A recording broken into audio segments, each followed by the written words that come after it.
Nous discutons aujourd'hui d'une proposition de loi visant à déroger au principe de la complétude d'un conseil municipal d'une commune nouvelle pour élire un maire. Nous ne sommes pas favorables à la philosophie de ce texte. Vous nous dites qu'il évitera de multiplier les élections partielles suivant la création d'une commune nouvelle, qu'il vise à éviter de réduire trop vite le nombre de conseillers municipaux et d'évincer les élus à l'origine du projet de commune nouvelle. Pour rappel, ce statut de commune nouvelle a été créé pour lutter contre l'émiettement communal. Vous forcez l'intercommunalité en imposant par le haut des objectifs de rationalisation, de mutualisation, de réduction. Nous n'avons rien contre la libre association des communes tant qu'elles le souhaitent et que cela fait partie d'un choix partagé avec les citoyens. Il faut de l'intercommunalité, de la fusion de désirs. Cela pose nécessairement la question de la libre administration des collectivités territoriales, un principe à valeur constitutionnelle. Il n'est évidemment pas respecté lorsqu'elles sont empêtrées dans de profondes difficultés financières. Je vous rappelle le bilan très décevant de la politique de fusion des communes. Les élus locaux ne s'y trompent pas. 33 créations de communes nouvelles entre 2019 et 2024. Au regard des difficultés affrontées ces dernières années par les communes, la baisse de la DGF, les suppressions d'impôts, la complexification des compétences, la prime financière au bout de la fusion peut effectivement faire céder certains élus pour avoir de meilleures dotations. Ce mouvement de fusion et de réduction des budgets affaiblissent les communes. La commune, socle de la République, héritée de la Révolution et gardienne des services publics au plus près des citoyens et des citoyennes.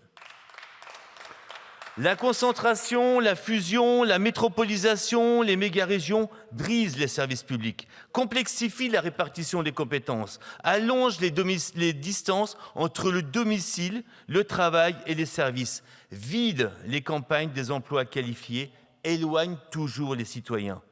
Des assemblées dont on ne connaît pas les élus, cela pose des questions démocratiques sérieuses. Or, l'enjeu est bien là. Le contre-exemple au modèle communal existe. Ce sont des modèles de respect de la citoyenneté et de participation au processus décisionnel.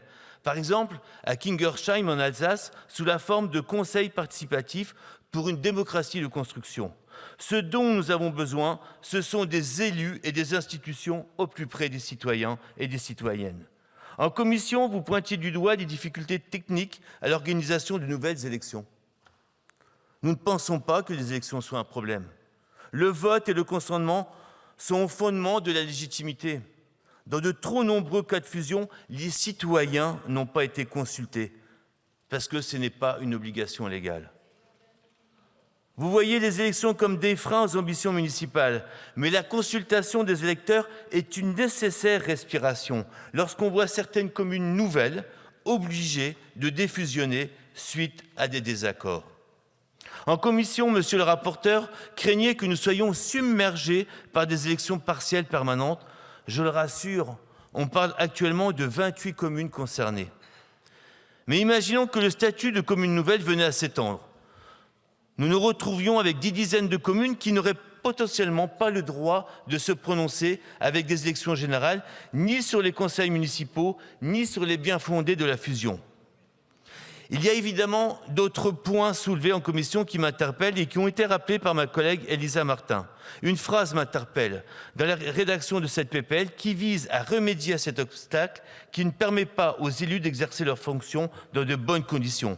Il faut bien se poser la question des raisons de la disparition des maires.